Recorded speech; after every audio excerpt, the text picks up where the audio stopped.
Hello friends, welcome to my channel. आज की class में हम लोग आगमन विधि, निगमन विधि, पोर्टफोलियो, एनसीएफ 2005, दत्त कार्य के मुख्य उद्देश्य और असेसमेंट के बारे में पढ़ेंगे। देखिए, मैंने आपको बहुत पहले ही कहा है कि जिन बच्चों का सीडीपी पर कमांड बहुत अच्छा है, उनका EVS pedagogy, Hindi pedagogy, English pedagogy, साथ ही साथ मैथ पैडागोजी, एसएसटी या साइंस पैडागोजी, उनका पैडागोजी का पोर्शन काफ़ी अच्छे से हो जाएगा। ठीक है, जैसे कि मैंने आपको कुछ दिन पहले ही पोर्टफोलियो के बारे में पढ़ाया है, एनसीएफ 2005 के बारे में पढ़ाया है और असेसमेंट के बारे में आपको सीडीपी में बहुत डिटेल से मैंने पढ़ाया है।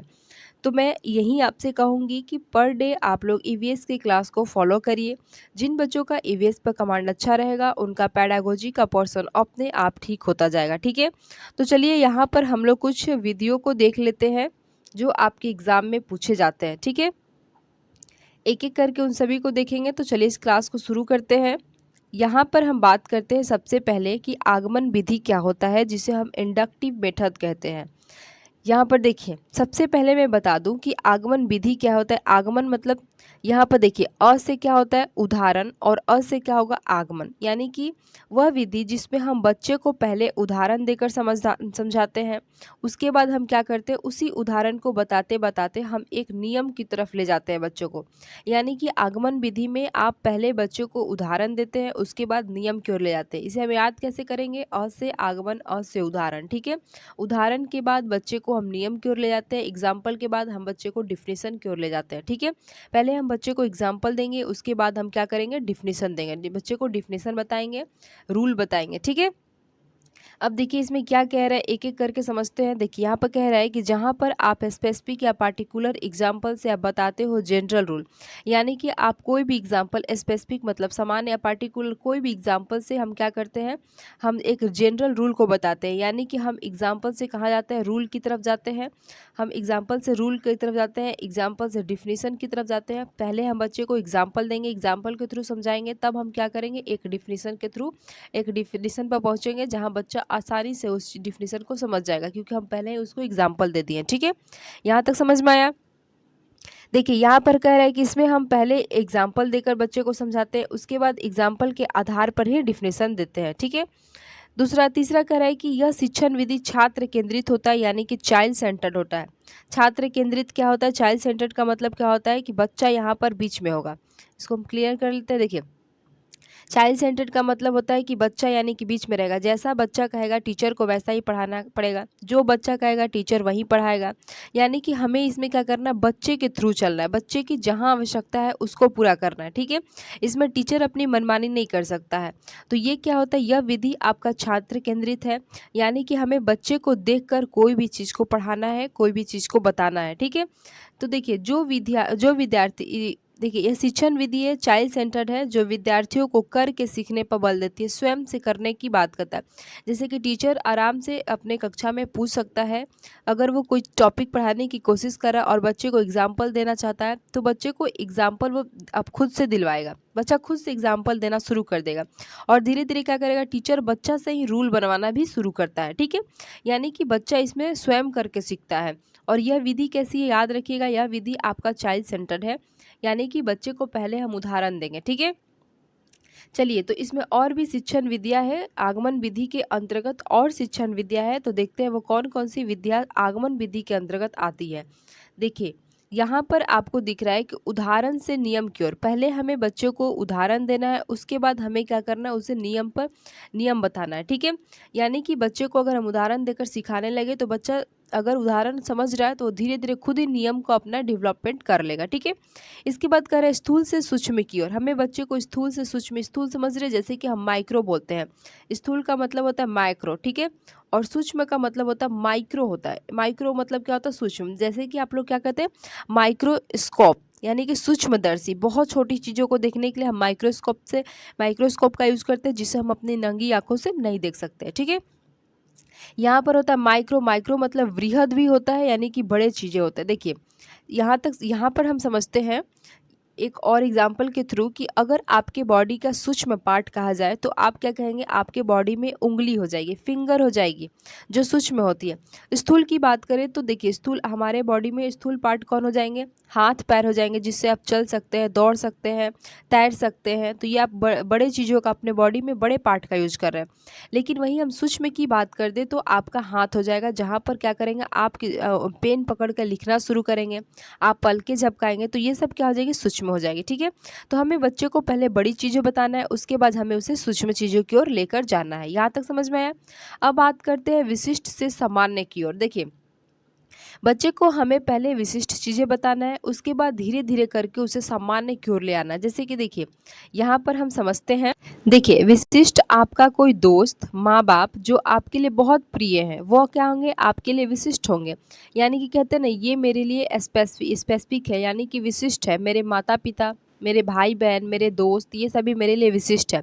लेकिन जैसे ही आप 100 लोगों के भीड़ में जाते हैं, तो वहाँ पर सभी लोग आपके लिए क्या हो जाएंगे, सामान्य हो जाएंगे, स्पेसिफिक हो जाएंगे, ठीक, सॉरी, जनरल हो जाएंगे सभी। जैसे कि आप लोग बहुत लोगों के बीच में भीड़ में जाते हैं, तो वो सभी आपके लिए जनरल लोग होते हैं, आप कोई मतलब नहीं रहता, जनरल है, सामान्य लोग हैं।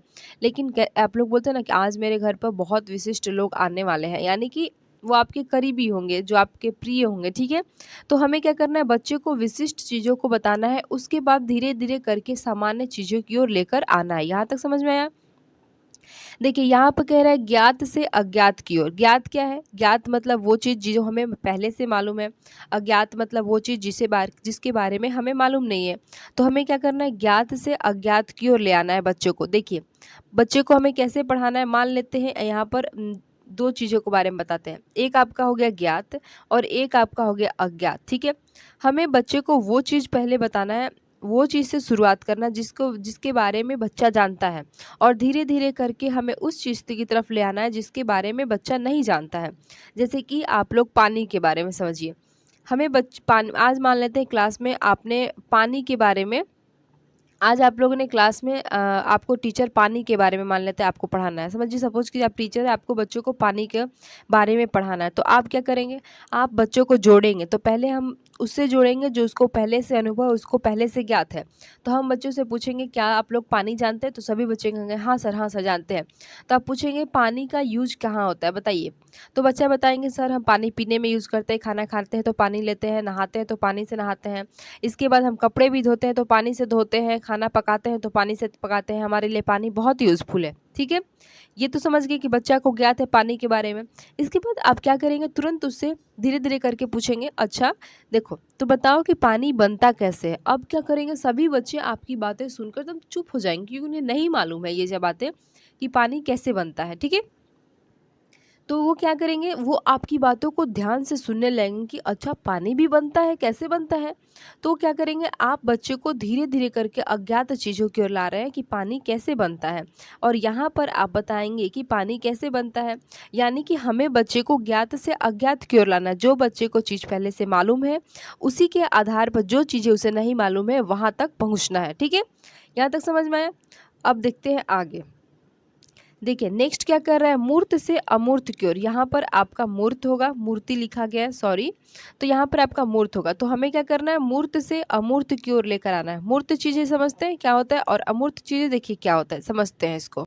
देखिए, मूर्त चीज़ों में आपका आ जाएगा कि देखिए, मूर्त वो चीज़ें होती है जिसको हम छू सकते हैं, देख सकते हैं, यानी कि जो चीज़ें आपके सामने हैं और उसे आप छू लेंगे, उसे आप तुरंत देख लेंगे, वो चीज़ें क्या होती है, मूर्त होती है। ठीक है, वहीं अमूर्त की बात करें तो ये आपके जो चीज़ों को आप मन ही मन फील कर सकते हैं, कल्पना कर सकते हैं, उस पर थिंकिंग कर सकते हैं, विचारों में या कल्पनाओं में आती है, तो वो चीज़ें आपकी अमूर्त होती है। ये आपके ना तो सामने होगा, ना तो आप इसे छू सकेंगे। मूर्त देखिए, ठीक से समझते हैं, मूर्त वो चीज़ें होती है जिसको आप देख सकते हैं, छू सकते हैं, और अमूर्त वो चीज़ें होती है जिसको ना तो आप देख सकते हैं, ना तो आप छू सकते हैं, बस आप उस पर कल्पना कर सकते हैं, थिंकिंग कर सकते हैं, अनुभव कर सकते हैं, विचार कर सकते हैं। ठीक है, तो ये आपकी क्या हो गई, अमूर्त चीज़। हमें बच्चों को कैसे पढ़ाना है, मूर्त मतलब वो चीज़ें, मान लेते हैं दो वस्तु आपको पढ़ाना है, क्लासरूम में आप कुछ चीज़ें पढ़ा रहे हैं। ठीक है, एक चीज़ों के बारे में आप उसे बता रहे हैं जो बच्चे को सामने दिख रहा है। ठीक है, इसके बाद देखिए, उस चीज़ों के बाद जैसे कि मान लेते हैं चौक के बारे में आप पढ़ा रहे हैं। ठीक है, आप बच्चे को चौक के बारे में पढ़ा रहे हैं, बच्चा चौक को क्या कर रहा है, देख रहा है, छू सकता है चौक को, इतना समझ में आया? लेकिन हम वही चीज़ें बच्चों से पूछेंगे कि क्या मालूम है तुम्हें कि चॉक कैसे बनता है? तो वो क्या हो गए, वो इमेजिन करने लगेंगे, ओह! चॉक कैसे बनता है, क्या-क्या है? तो ये चीज़ें क्या होता है, वो इमेजिन कर लेंगे, सोचने लगेंगे, दिमाग में उनका आने लगेगा। फिर आप उनको समझाएँगे कि देखो चॉक कैसे बनता है, तो अपने दिमाग में ही कल्पना करेंगे, विचार करेंगे। तो ये चीज़ें क्या हो गई, अमूर्त चीज़ें हो गई, ठीक है? तो हमें बच्चे को क्या करना है कि पहले वो चीज़ें बताना है जो उसके सामने है, जिसको बच्चा देख सकता है, जिसको बच्चा छू सकता है। फिर इसके बाद क्या करना है, हमें वो चीज़ों की तरफ लेकर जाना है जो बच्चा मन ही मन क्या करे, उसके बारे में थिंकिंग करना शुरू कर दे, उसके बारे में कल्पना करना शुरू कर दे, उसके अनुभव मन में आए। तो वो चीज़ें क्या होती है, आपकी अमूर्त चीज़ें होती है, ठीक है? यहाँ तक समझ में आ गया? देखिए अब आपको नेक्स्ट क्या कह रहा है, देखिए नेक्स्ट कह रहा है कि प्रत्यक्ष से प्रमाण की ओर। आप इसे कह सकते हैं प्रत्यक्ष से अप्रत्यक्ष भी कह सकते हैं, कहीं कहीं आपको प्रमाण भी लिखा रहेगा। प्रत्यक्ष से प्रमाण की ओर, या फिर हम कहेंगे प्रत्यक्ष से अप्रत्यक्ष। यहाँ पर प्रत्यक्ष से प्रमाण की ओर करा, प्रत्यक्ष मतलब क्या होता है, डायरेक्ट होता है, ठीक है? इसे आप समझते हैं प्रत्यक्ष रूप से, डायरेक्ट रूप से। और वहीं बात करते हैं अप्रत्यक्ष की, तो वो आपका इनडायरेक्ट हो गया। यानी कि हम कह सकते हैं कि हमें पहले बच्चे को डायरेक्ट बताना चाहिए जो बच्चा देख सकता है, ठीक है? उसके बाद धीरे धीरे करके हम उसे इनडायरेक्ट की तरफ ले जाएंगे। यहाँ तक समझ में आया? तो यहाँ पर अभी आपने जो चीज़ें पढ़ा कि देखिए यहाँ से आपके एग्जाम में क्वेश्चन आते हैं, उदाहरण से नियम की ओर याद रखिएगा, स्थूल से सूक्ष्म की ओर, विशिष्ट से सामान्य की ओर, ज्ञात से अज्ञात की ओर, मूर्ति मूर्त से अमूर्त की ओर, और प्रत्यक्ष से प्रमाण या प्रत्यक्ष से अप्रत्यक्ष की ओर, ठीक है? देखिए यहाँ पर आपके एग्जाम में क्वेश्चन आते हैं, ये वाला याद रखिए कि हमें किस से किसकी ओर जाना है, ठीक है? और ये भी क्या है, ये सभी चाइल्ड सेंटर्ड मेथड है। यानी कि हमें बच्चे को कैसे बताना है, ये वो विधियाँ होती हैं, और ये इंडक्टिव मेथड है। देखिए ये इंडक्टिव मेथड है और ये आपके लिए बहुत ज़्यादा हेल्पफुल होगी। तो एक बार इस पर ध्यान रखिएगा और इसे याद कर लीजिएगा कि हमने बच्चे को किस तरह ले जाना है। एग्जाम आपके क्वेश्चन पूछता है कि बच्चे को नियम से उदाहरण ले जाना, नहीं, आप हमेशा याद रखिएगा कि बच्चे को उदाहरण से नियम, स्थूल से सूक्ष्म, विशिष्ट से सामान्य, ज्ञात से अज्ञात, मूर्त से अमूर्त, प्रत्यक्ष से प्रमाण। कभी कभी आपके एग्जाम में क्वेश्चन पूछता है तो उसमें भी पूछता है विश्लेषण से संश्लेषण की ओर ले जाना है, ठीक है? बच्चे को हमें कैसे पढ़ाना है, तो विश्लेषण से संश्लेषण की ओर। यहाँ तक समझ में आया? ये वाला भी आप लोग याद रखिएगा, ठीक है? तो देखिए ये आपने पढ़ा आगमन विधि, आगमन विधि पढ़ा, इंडक्टिव मेथड कौन कौन होते हैं, इंडक्टिव आगमन मतलब पहले बच्चे को उदाहरण देंगे तब हम उसे नियम की ओर ले जाएंगे, और आगमन विधि में ये कुछ विधियां हैं जो आप इसे याद रखिएगा, ठीक है? देखिए अब हम चलते हैं निगमन विधि में।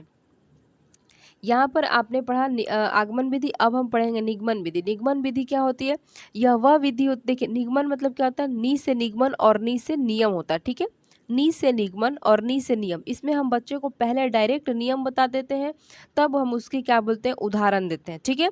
निगमन विधि कौन सी विधि होती है, इसमें हम बच्चे को डायरेक्ट नियम बताएंगे, पढ़ने पढ़ाने से पहले उसको डायरेक्ट हम क्या करेंगे, नियम बताएंगे, और नियम बताने के बाद हम क्या करेंगे, उसका एग्जाम्पल देंगे, ठीक है? तो ये आपका कौन सा विधि हो गया, ये आपका निगमन विधि हो गया, ठीक है? यहाँ तक याद रखिए। चलिए इसको हम एक एक करके समझते हैं। देखिए यहाँ पे कह रहे हैं, यहाँ पर आप जनरल रूल से स्पेसिफिक या पार्टिकुलर एग्जाम्पल दे सकते हैं, मतलब डायरेक्ट नियम देंगे, उसके बाद आपको स्पेसिफिक यानी कि विशिष्ट या फिर पार्टिकुलर एग्जाम्पल देंगे, ठीक है? देखिए यानी इस विधि में सर्वप्रथम विद्यार्थियों को नियमों का ज्ञान दे दिया जाता है, उसके बाद उदाहरण देकर उन नियमों को समझाया जाता है। यह विधि टीचर सेंटर्ड विधि है, इसमें टीचर ही सारे नियम सिखाते हैं।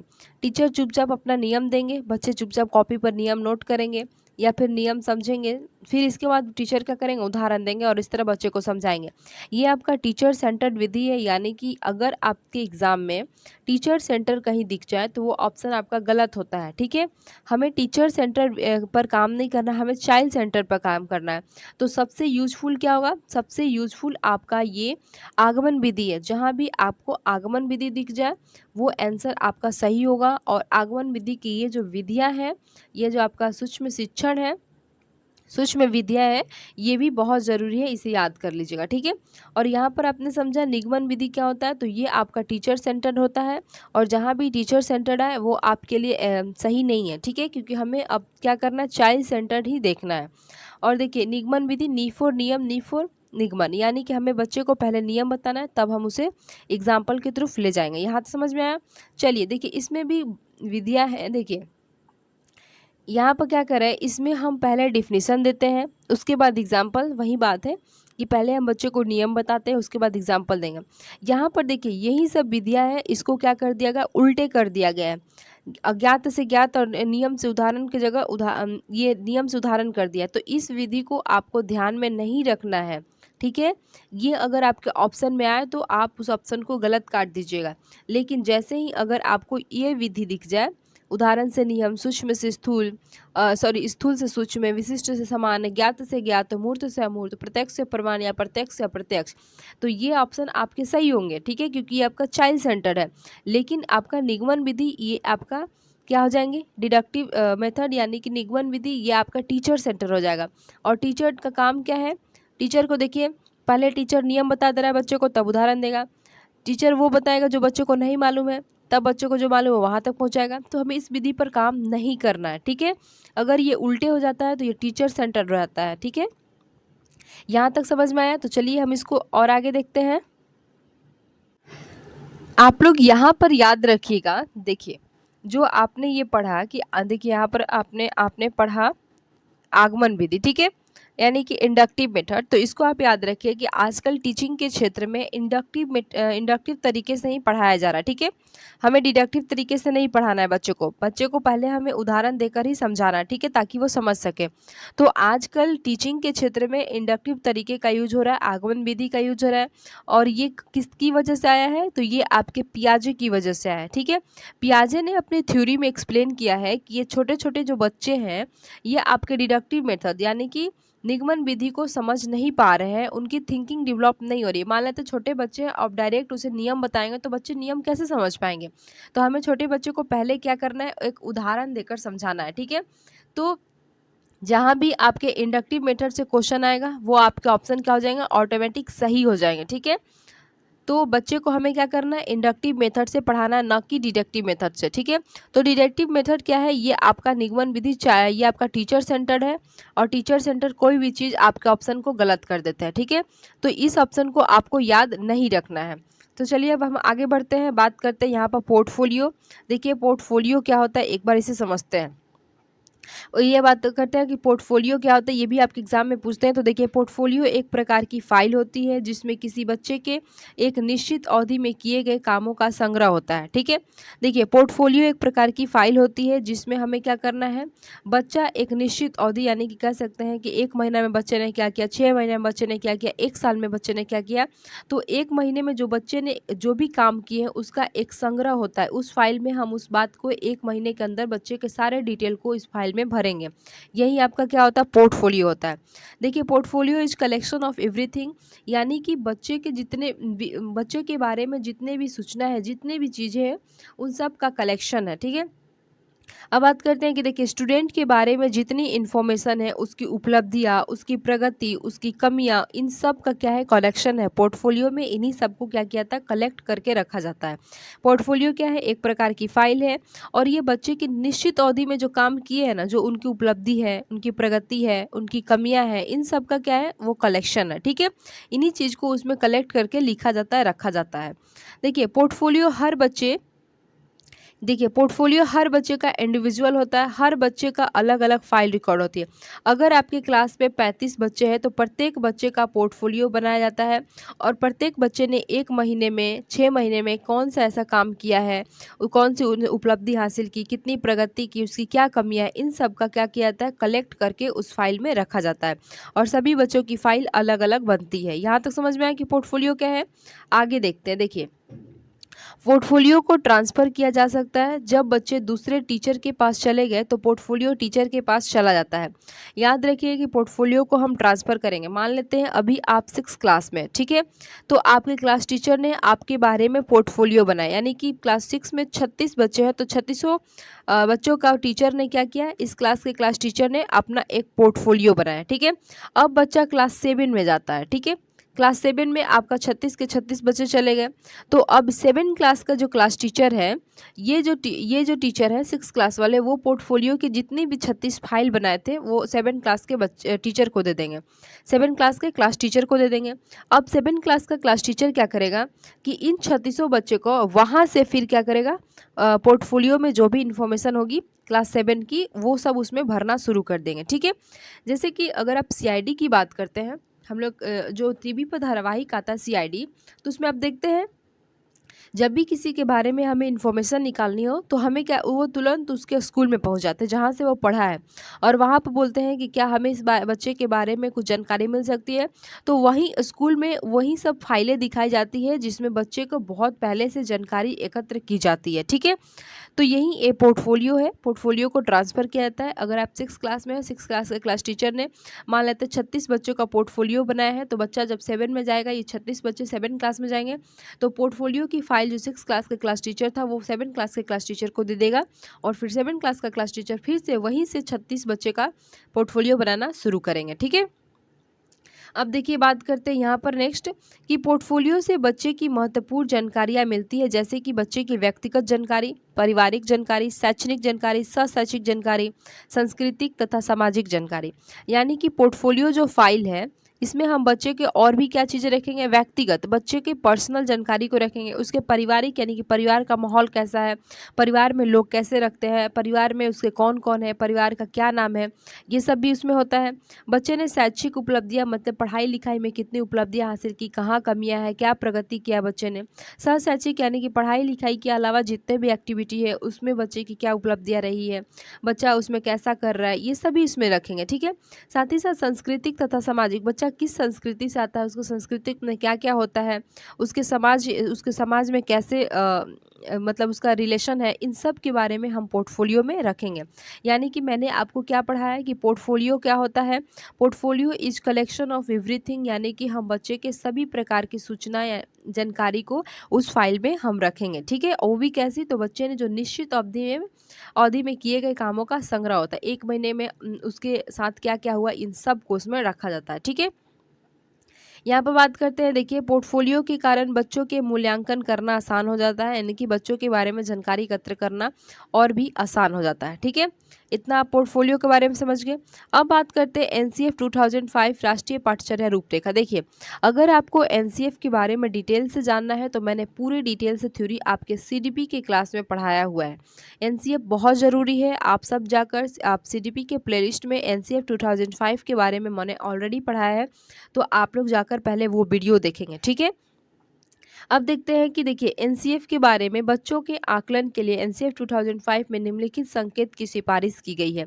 यानी कि हमें बच्चे को ईवीएस किस तरह से पढ़ाना है एनसीएफ के थ्रू बताया गया है। जहाँ भी आपको अवलोकन और रिपोर्ट, बच्चे को हमें ऑब्जर्वेशन मेथड से पढ़ाना है, साथ ही साथ उसे फीडबैक देना है, रिपोर्ट भी करना है। बच्चे को चर्चा के माध्यम से पढ़ाना है, बच्चों के बीच हमेशा क्लासरूम में चर्चा करती रहनी चाहिए, प्रश्न पूछना चाहिए, बच्चे को भी प्रश्न पूछने के लिए प्रोत्साहित करना चाहिए।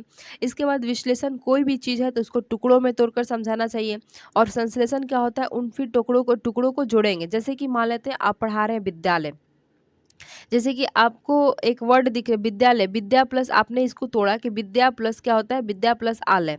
ठीक है, आपने इस वर्ड को तोड़ा तो ये आपका क्या हो जाएगा, आपने इस वर्ड को तोड़ा, यानी कि ये आपके लिए विश्लेषण विधि हो जाएगा।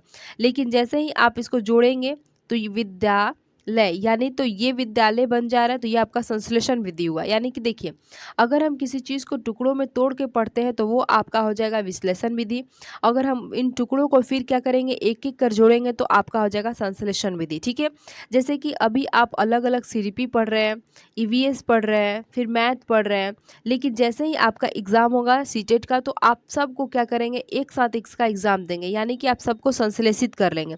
पहले तो आप विश्लेषण मतलब टुकड़ों में तोड़कर पढ़ रहे हैं, लेकिन एग्ज़ाम देने वक्त आप क्या करेंगे, सबको एक साथ हो जाएगा आपका सब कुछ, तो आपका संश्लेषण विधि हो जाएगा। ये समझ गए। अब बात करते हैं यहाँ पर, देखिए सहभागिता की बात करें तो ऐसी आपकी पाठचर्या, आपकी करिकुलम होनी चाहिए जहाँ पर सभी की सहभागिता हो। आप ग्रुप बनाएं तो बच्चे सभी सहभागिता मतलब सबने अपना उसमें सहयोग दिया हो, ठीक है। वर्गीकरण की बात करें तो हमें बच्चों को वर्गीकरण कराना है, मतलब बच्चे देखिए बच्चों का वर्गीकरण नहीं करना, बच्चों में वर्गीकरण डेवलप्ड होना चाहिए, यानी कि बच्चा समझ सके, दो चीज़ों में वो अंतर कर सके, ठीक है। यहाँ तक समझ में आया? तो ये जो आपको कुछ वर्ड दिख रहे हैं, अगर आपके ये सब ऑप्शन में आते हैं तो वो ऑप्शन 100% आपका सही होगा। ईवीएस में बच्चे को पढ़ाने के लिए ये सब वर्ड दिए गए हैं, जैसे कि संश्लेषण विधि, प्रयोग विधि, बच्चा खुद से प्रयोग करके सीखे, बच्चा टुकड़ों में करके किसी चीज़ को सीखे, बच्चा प्रश्न करे, बच्चों के बीच चर्चा करवाए, बच्चा अवलोकन ऑब्जर्वेशन विधि के माध्यम से सीखे। बच्चों का वर्गीकरण नहीं करना, बच्चों में वर्गीकरण आए कि वो दो चीज़ों में अंतर कर सके, ठीक है। संश्लेषण की बात करें तो जो भी आपने टुकड़ों में करके सीखा है उसको सबको एक साथ जोड़ के सीखना। बच्चों में न्याय और समानता के प्रति सरोकार हो, बच्चों में न्याय और समानता के प्रति कोई मतलब सबके प्रति उसका क्या हो, न्याय करने का उसके अंदर अच्छा चीज़ हो, सबके प्रति वो समान व्यवहार करे, बच्चों की अपनी सहभागिता हो। तो ये जो आपको वर्ड दिख रहे हैं, ये एनसीएफ ने कहा है कि अगर ये सब वर्ड्स के थ्रू आप बच्चे को पढ़ाएंगे तो बच्चे को पढ़ने में मदद होगी, और यही सब वर्ड आपके अगर एग्जाम में आते हैं तो वो ऑप्शन आपका 100% क्या हो जाएगा, सही हो जाएगा। तो एक बार इसे ध्यान से देख लीजिएगा, और अधिक जानकारी के लिए आपको सीडीपी के प्लेलिस्ट में जाकर एनसीएफ को पूरी तरह से पढ़ना है। मैंने वहाँ पर काफ़ी डिटेल से पढ़ा है कि किस वर्ड को आपको निगलेक्ट करना है एग्जाम में, किसको आपको ज़्यादा ध्यान देना है। तो आप लोग जाकर पहले वो वीडियो देखिएगा, क्योंकि एनसीएफ बहुत ज़रूरी है, ठीक है। नेक्स्ट बढ़ते हैं, आगे की बात करते हैं। दत्त कार्य का मुख्य लक्ष्य यानी कि होमवर्क के बारे में कह रहा है। वैसे तो हमें बच्चे को होमवर्क नहीं देना है, लेकिन यहाँ पर इसके मुख्य लक्ष्य भी आपको बताए गए हैं, तो बताते हैं उसके बारे में। देखिए, दत्त कार्य बच्चों की सूचना खोजने, अपने विचारों का निर्माण करने और उन्हें उच्चारित करने का अवसर प्रदान करता है। देखिए, यहाँ पर समझते हैं कि मान लेते हैं बच्चे को कोई भी आपने क्लास में चीज़ें पढ़ाई है, तो उसे आप होमवर्क देते हैं, तो देखिए क्या करना है। दत्त कार्य जो आप बच्चों का होमवर्क है, बच्चों को सूचना खोजने, बच्चा जाकर घर पर जाएगा तो उसके बारे में खोजबीन शुरू करेगा। जैसे कि स्कूल में भी आप लोगों को कोई होमवर्क मिलता है तो आपको जाकर क्या करना है, अब जाकर उसे कहीं से भी ढूंढना रहता है, खोजना रहता है, उस होमवर्क को पूरा करना रहता है, ठीक है। फिर अपने विचारों का निर्माण करना, मान लेते हैं आपको नहीं यार तो अपने से सोच कर भी उसमें हम कुछ ना कुछ लिखते हैं, ठीक है। उन्हें उच्चारित करने का अवसर देता है। होमवर्क से यह फ़ायदा है, यदि कोई बच्चा दत्तकार जमा नहीं करता, होमवर्क जमा नहीं करता, तो सबसे पहले क्या करेंगे, उस कारण का पता करेंगे और परामर्श देंगे। पर देखिए, बच्चा अगर किसी कारणवश होमवर्क करके नहीं आया तो हमें उसे मारना पीटना नहीं है, सबसे पहले हमें बच्चे को बुलाना है, उससे पूछना है कि बताओ क्या कारण है, क्यों क्या वजह है कि आपने होमवर्क नहीं किया है। फिर आप उसको सलाह देंगे, उसको बताएंगे कि हाँ होमवर्क करना है, ठीक है। यह अधिगम विस्तार का अवसर उपलब्ध कराता है, मतलब हम अच्छी तरीक़ा से अच्छी लर्निंग कर सकते हैं, ठीक है। यही आपका होमवर्क का मुख्य उद्देश्य यानी कि दत्त कार्य का मुख्य उद्देश्य है। देखिए, लेकिन अगर आपके ऑप्शन में दिख जाए कि हमें बच्चे को होमवर्क देना है, तो वो ऑप्शन आपका गलत हो जाता है, ठीक है। तो होमवर्क हमें बच्चों को नहीं देना रहता है, इस बात का भी ख्याल रखेंगे। जब हम पेडागोजी के क्वेश्चन करेंगे तो वहाँ पर जो भी नया वर्ड दिखेगा तो हम उसको एक एक करके समझते भी जाएंगे। आगे देखते हैं, बात करते हैं असेसमेंट यानी कि आकलन। देखिए, असेसमेंट क्या होता है, आकलन क्या होता है कि किसी के बारे में जानकारी इकट्ठा करने की प्रक्रिया क्या होती है, आकलन कहलाती है। मान लेते किसी के बारे में, क्या हमें बच्चों के बारे में जानकारी आपने जो भी इकट्ठा की वो प्रक्रिया क्या कहलाती है, आकलन कहलाती है। यह टीचिंग लर्निंग प्रोसेस के दौरान निरंतर चलने वाली प्रक्रिया है, मतलब हम पढ़ा रहे हैं, आप क्वेश्चन पूछ सकते हैं, हम आपके क्वेश्चन का जवाब देंगे, आपको जो दिक्कत है उसको हम क्या करेंगे, सॉल्व करते हुए आगे बढ़ेंगे। यानी कि पढ़ाने और सिखाने के बीच की प्रोसेस होता है, जो ये निरंतर चलती रहती है, उसी को हम क्या बोलते हैं, असेसमेंट बोलते हैं। यह क्या होता है, आकलन अधिगम को इम्प्रूव करने का एक तरीका है। आकलन क्या है, तो यह अधिगम को इम्प्रूव करने का तरीका है, यानी कि असेसमेंट आपकी लर्निंग को बढ़ाने का, आगे बढ़ाने का एक प्रकार का तरीका है, ठीक है। चलिए आगे देखते हैं। अब बात करते हैं कि आकलन आपका दो प्रकार का होता है, रचनात्मक आकलन, योगात्मक आकलन। देखिए, इसके बारे में भी हमने सीडीपी की क्लास में बहुत डिटेल से पढ़ाया है, तो आप लोग जाकर ये भी आप क्लास वहाँ पर देखेंगे, ठीक है। क्योंकि यही सब आपके क्वेश्चन आते हैं। मैंने आपको क्या बताया कि जिन बच्चों का सीडीपी काफ़ी अच्छा हो जाएगा, स्ट्रॉन्ग हो जाएगा, उनका पेडागोजी का पोर्शन खुद अपने आप ही बहुत अच्छा होता चला जाएगा, ठीक है। तो जाकर आप लोग पहले सीडीपी के वीडियो में, सीडीपी के प्लेलिस्ट में ये वाला टॉपिक जाकर देखिएगा, ठीक है। चलिए यहाँ पर देखिए, पहले बात करते हैं रचनात्मक आकलन जिसे हम क्या बोलते हैं, फॉर्मेटिव असेसमेंट। यह असेसमेंट क्या होता है, ये असेसमेंट आपके पढ़ाई के दौरान चलता है, यानी कि मान लेते हैं क्लासरूम है, टीचर आपको पढ़ा रहे हैं, टीचर आपसे पूछ रहे हैं क्या दिक्कत है, तो आप बताएंगे कि ये दिक्कत है, फिर से बताइए। टीचर पूछेंगे कि सब समझ में आगे आगे बढ़े हैं, तो किसी बच्चे को दिक्कत है तो कहेगा नहीं सर ये फिर से बता दीजिए, टीचर फिर से बता देगा। टीचर ने जितना पढ़ाया उसमें से कहीं से भी बच्चों से कोई क्वेश्चन पूछेगा, बच्चा बता देता है तो टीचर को लगेगा कि हाँ ठीक ठाक सब समझ गए, नहीं बताता है तो टीचर अपना फिर से पढ़ाना शुरू करेंगे। तो ये जो आपको दिख रहा है, तो ये कौन सा असेसमेंट हुआ, ये बच्चों का फॉर्मेटिव असेसमेंट हुआ, यानी कि पढ़ाई के दौरान किया गया आकलन, यानी कि बच्चों के बारे में जानकारी इकट्ठा करना कि बच्चे समझ पाए कि नहीं समझ पाए, उन्हें आ रहा है कि नहीं आ रहा है, यही आपका आकलन हुआ। तो ये आपका पढ़ाई के दौरान किया गया आकलन क्या कहलाता है, रचनात्मक आकलन, फॉर्मेटिव असेसमेंट कहलाता है। यह बच्चों के बारे में जानने का बेस्ट तरीका है, पढ़ने और पढ़ाने के दौरान ही हमें बच्चों के आकलन हो जाता है कि बच्चे ने कितना सीखा, उसे कहाँ दिक्कत है और हमें क्या क्या बताना है। ठीक है, इसका उद्देश्य टीचिंग लर्निंग को इम्प्रूव करना है। बिल्कुल सही बात है कि हम जो बच्चे को पढ़ा रहे हैं सिखा रहे हैं उसको और बेस्ट कैसे करें। ठीक है, इतना समझ में आया। अब देखिए इसमें आता है आपका एक सेकेंड, यहीं पर समझते हैं। यहाँ पर देखिए, अब बात करते हैं योगात्मक आकलन की, जिसे हम क्या बोलते हैं, समेटिव असेसमेंट बोलते हैं। समेटिव असेसमेंट क्या होता है, तो समेटिव असेसमेंट ये क्या होता है कि ये आपका साल के अंत में होने वाला एग्जाम है। ठीक है, योगात्मक असेसमेंट यह आकलन आपके साल के अंत में होगा। जैसे कि आप फाइनल एग्जाम देखते हैं कि मार्च में होता है, फरवरी मार्च में आपका फाइनल एग्जाम होता है। ठीक है, तो समेटिव असेसमेंट क्या होता है कि ये असेसमेंट साल के अंत में होता है। क्या होता है कि हमें एक बच्चे को पेपर दे देना है, एक बच्चे को पेन दे देना है, मतलब एक ही बच्चे को पेपर और पेन दे देना है और एग्ज़ाम ले लेना है। अगर उस एग्ज़ाम में बच्चे पास हो गए तो उनका वो क्या होगा, उनका आकलन किया कि वो बच्चा पढ़ने में तेज़ है। लेकिन जो बच्चे उसमें फेल हो गए तो हमने आकलन किया कि वह बच्चा पढ़ने में तेज़ नहीं है। तो इस आधार पर जो आकलन होता है वो आपका योगात्मक आकलन, समेटिव असेसमेंट कहलाता है। ठीक है, यहाँ पर आपका पीडीएफ नहीं जुड़ा है तो समेटिव असेसमेंट होता है, देखिए SUMMETIVE समेटिव असेसमेंट होगा।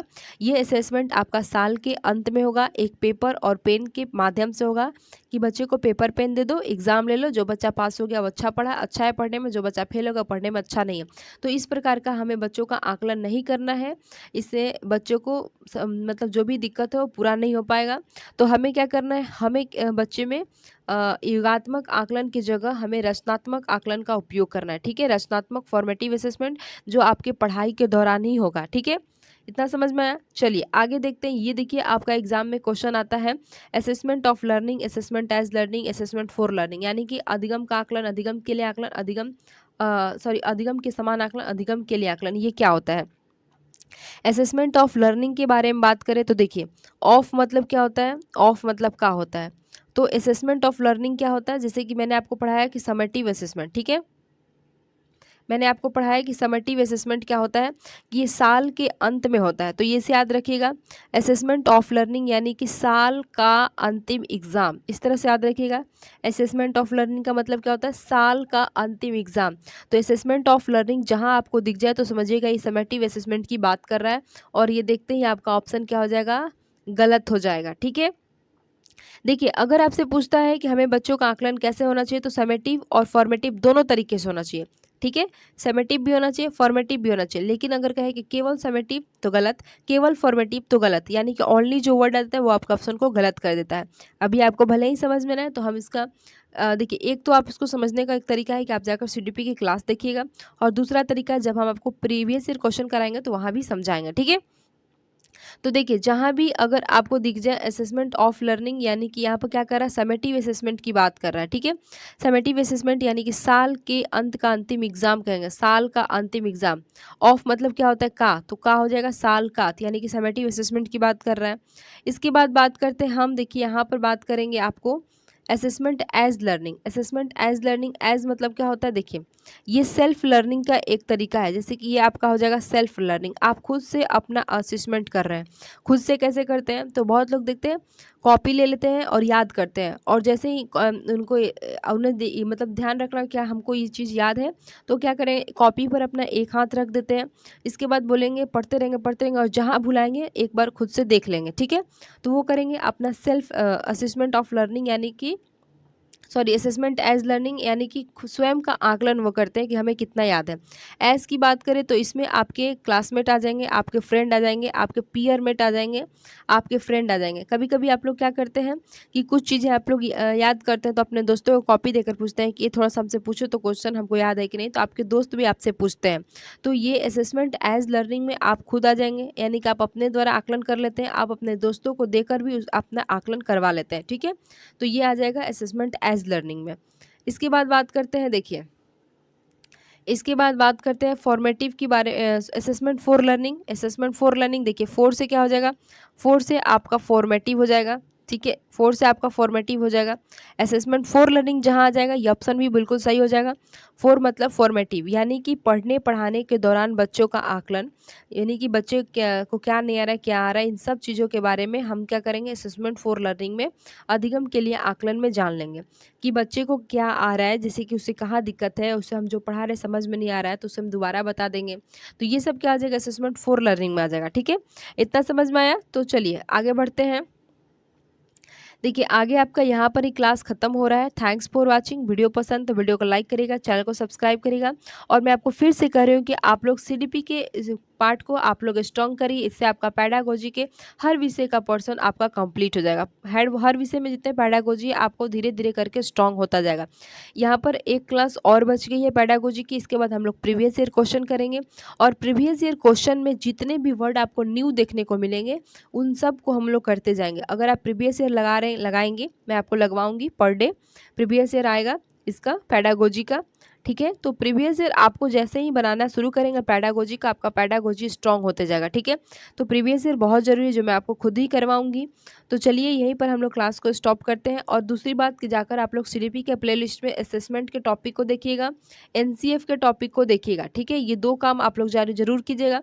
एनसीएफ बहुत इंपॉर्टेंट है, हर विषय में आता है, बहुत ज़्यादा इंपॉर्टेंट है। मैंने इसमें बता रखा है एनसीएफ में कि एनसीएफ ने किन किन वर्ड को निगलेक्ट करने की बात की है, किसको देखकर इग्नोर करना, और एनसीएफ ने ये भी बताया है कि किन वर्ड को आपको अपने पढ़ाने के दौरान यूज़ करना है। तो जो पढ़ाने के दौरान यूज़ करना है उसी वर्ड की वजह से आपका ऑप्शन सही होंगे। तो आप लोग जाकर एनसीएफ का वीडियो देखिएगा। साथ ही साथ मैंने असेसमेंट भी काफ़ी अच्छे से बता रखा है, असेसमेंट भी आपके एग्जाम में बहुत आते हैं, तो असेसमेंट का वीडियो देख लीजिएगा। ये 2 वीडियो कम से कम देख लीजिएगा। 2 वीडियो का मैंने आपको बताया ना कि सीडीपी आपको स्ट्रॉन्ग करना है, इससे आपका पैडागोजी कंप्लीट हो जाएगा।